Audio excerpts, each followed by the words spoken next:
No matter what your daily calorie budget might happen to be, approximately 60% of the calories should be in the form of carbohydrates, 25% protein, and 15% fats.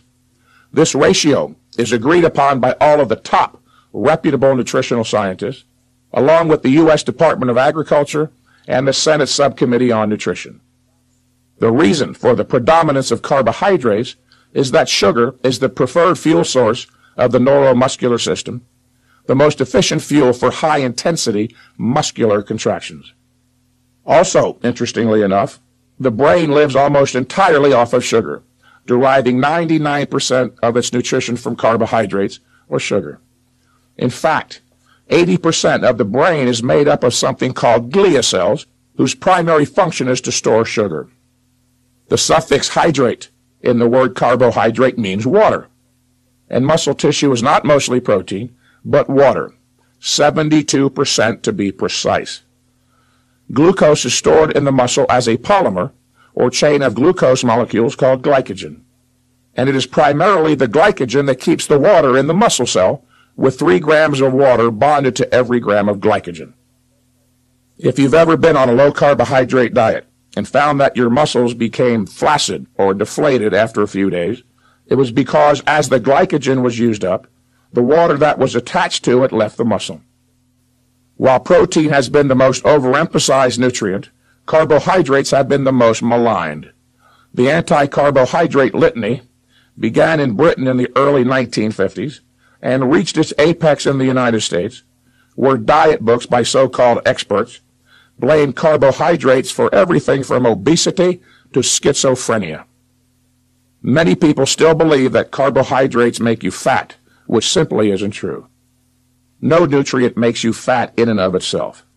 Calories consumed beyond maintenance and growth needs result in fat deposition, whether the calories are from protein, carbohydrates, or fat.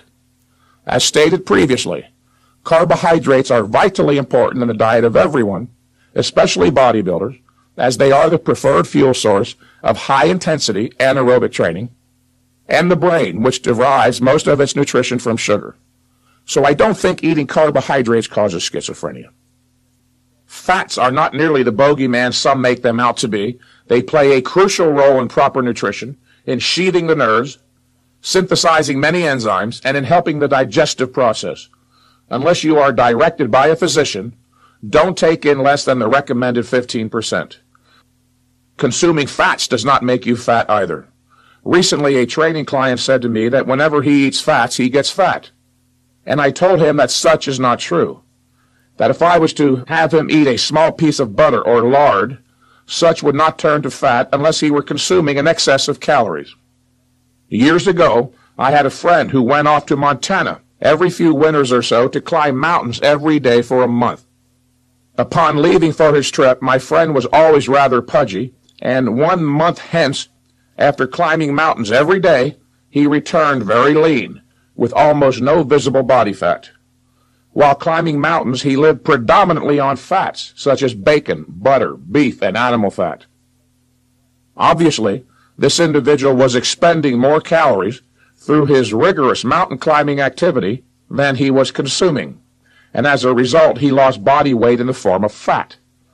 The only problem with fats is that they contain 9 calories a gram, as opposed to only 4 calories a gram for both protein and carbohydrates.